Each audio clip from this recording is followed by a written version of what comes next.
Innal hamdalillah nahmaduhu wa nasta'inuhu wa nastaghfiruh wa na'udzu billahi min shururi anfusina wa min sayyiati a'malina. Man yahdihillahu fala mudhillalah wa man yudlil fala hadiyalah. Asyhadu an la ilaha illallah wa asyhadu anna Muhammadan abduhu wa rasuluh.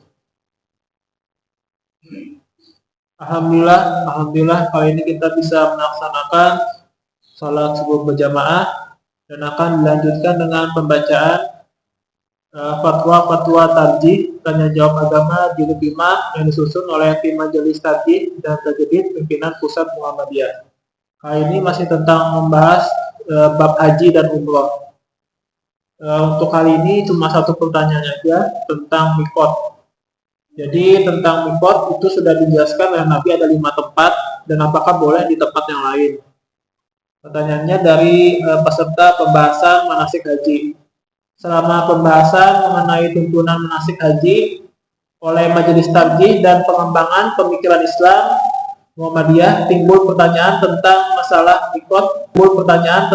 masalah mikot makani bagi jamaah haji Indonesia gelombang 2. Karena dari Indonesia langsung menuju Bandara King Abdul Aziz dan terus ke Mekah, di mana mereka mulai ihram. Karena mereka naik pesawat tanpa melalui salah satu mikot yang telah ditentukan oleh Nabi SAW dalam hadis-hadisnya. Bolehkah bandara tersebut dijadikan mikot makani? Jawabannya adalah mengenai dijadikannya Bandara King Abdul Aziz ini sebagai mikot makani untuk jamaah haji Indonesia dapat dijelaskan bahwa Nabi telah menetapkan adanya 4 mikot, yaitu Dzulhulaifah atau Bir Ali, Al-Juhfah, Qarnul Manazil dan Yalamlam. Sebagaimana dapat dibaca dalam hadis-hadis sahih tentang mikot yang diriwayatkan oleh para ahli hadis yang 9. Dari keseluruhan hadis-hadis ini dapat dipahami bahwa dalam rangka mengerjakan haji, orang harus mulai dari tempat tertentu yang disebut mikat makani. Mikat makani dari satu segi merupakan tempat dari mana orang mulai niat ihram untuk haji dan umroh. Dari segi lain merupakan stasiun terakhir perjalanan seorang calon haji sebelum ia mulai ihram. Stasiun terakhir dan tempat mulai ihram ini di zaman Rasulullah SAW sudah ditetapkan seperti disebutkan di atas.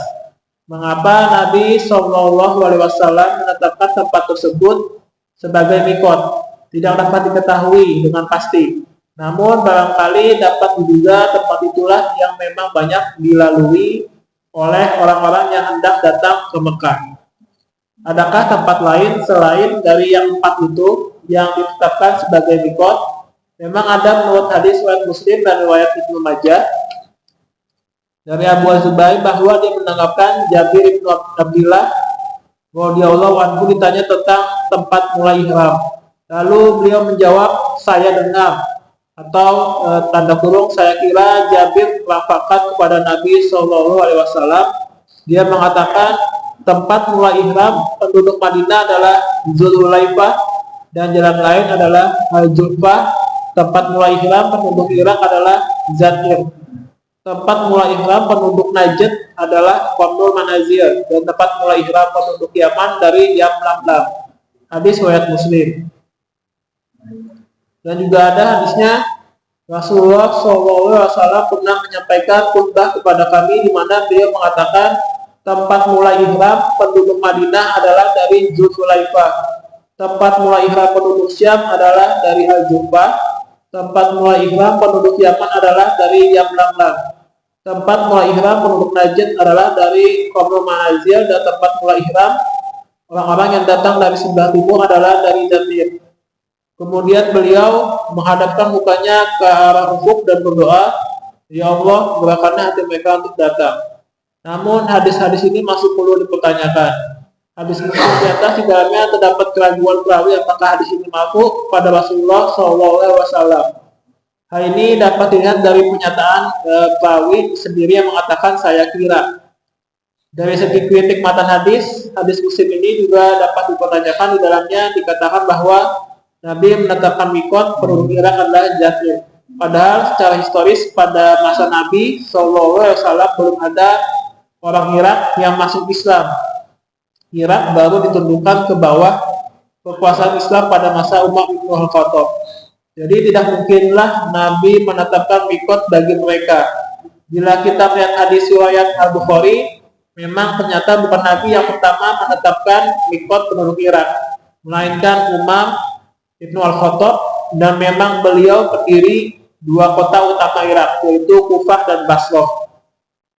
Riwayat yang dimaksud itu adalah dari Umar yang berkata ketika dua kota ini, yaitu maksudnya Basrah dan Kufah, ditaklukkan, orang-orang datang menghadap ke Umar lalu mengatakan, "Wahai Amirul Mukminin, sesungguhnya Rasulullah SAW telah menentukan Qarnul Manazil, yaitu sebagai mikot bagi penduduk Najd. Tetapi tempat itu menyimpang dari jalan yang kami lalui. Kalau kami harus menuju ke Qarnul Manazil, kami mengalami kesukaran." Lalu Umar berkata, "Coba lihat arah yang setentang dengan Qarnul Manazil pada jalan yang kamu lalui." Lalu kemudian Umar menentukan Zadek sebagai mikot bagi mereka. Hadis riwayat Al-Bukhari. Sedangkan hadis Ibnu Majah dari segi sanad adalah dhaif, karena di dalamnya terdapat perawi yang bernama Ibrahim bin Mazid yang dinyatakan oleh para ulama ahli hadis sebagai perawi yang tidak handal dan mungkar hadisnya.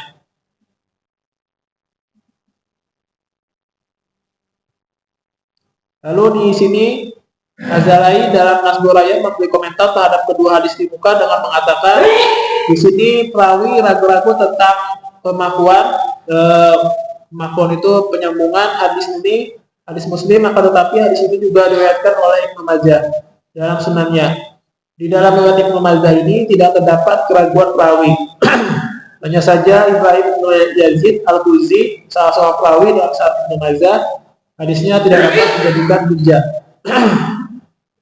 Jadi dengan demikian jelas bahwa miqat Jadid ditetapkan berdasarkan ijtihad, yaitu oleh Umar bin Al-Khattab sebagai dijelaskan dalam hadis Bukhari yang dikutip di atas.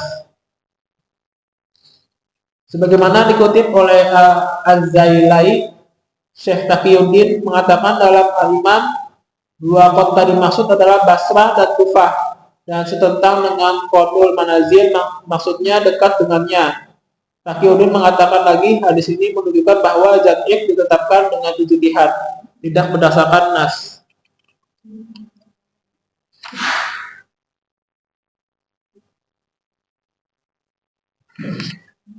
Dan Imam Syafi'i juga cenderung kepada pendapat yang mengatakan bahwa bukan Nabi yang menetapkan Jadid sebagai miqat penduduk Irak.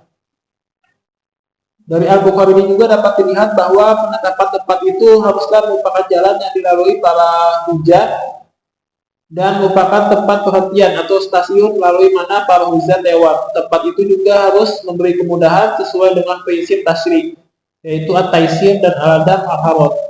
Bagi jamaah haji Indonesia, stasiun terakhir perjalanan udara mereka adalah Bandara King Abdul Aziz, dan ihram mulai dari situ juga memudahkan. Kiranya tidak salah bila tempat tersebut dijadikan mikot makani. Jadi para ulama boleh dikatakan telah sepakat bahwa mikot orang yang tidak melalui mikot yang sudah ditentukan Nabi ditetapkan berdasarkan ijtihad, yaitu setentang dengan mikot terdekat yang dilaluinya, atau kalau tidak mengetahui mikot terdekat ditetapkan dengan dua marhalah dari Mekah.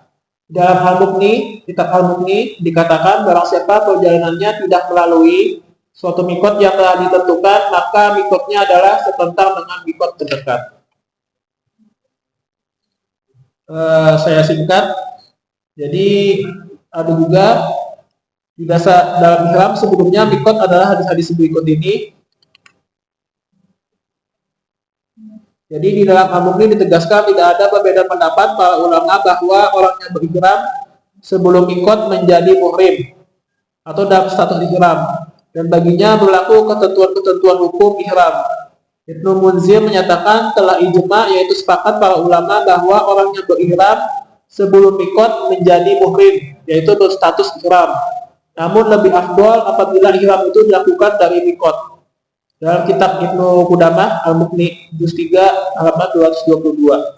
Dasar dibolehkannya ihram sebelum mikot adalah hadis-hadis berikut. Dari Ummu Salamah, istri Nabi SAW, dilaporkan bahwa dia mendengar Rasulullah SAW bersabda, barang siapa berihram untuk haji atau umrah dari Masjidil Aqsa sampai Masjidil Haram, diampuni dosanya yang terdahulu dan yang terkemudian, atau ia berhak memperoleh surga. Hadis riwayat Abu Daud. Dan juga diriwayatkan dari Ummu Salamah bahwasanya Rasulullah SAW bersabda, barang siapa berihram untuk umrah dari Baitul Maqdis, diampuni dosanya. Hadis riwayat Ibnu Majah. Jadi oleh karena jamaah haji yang hendak berihram dari Jakarta atau di atas pesawat itu sudah diperbolehkan dengan ketentuan bahwa ia menetapi ketentuan-ketentuan hukum ihram. Demikian untuk pembacaan fatwa-fatwa tarjih tanya jawab agama jilid 5 tentang umrah dan haji. Semoga bermanfaat bagi kita semua. Kita tutup dengan doa kafaratul majelis. Subhanakallahumma bihamdik, asyhadu an la ilaha illa anta, wa astaghfiruka wa atubu ilaik. Assalamualaikum warahmatullahi wabarakatuh.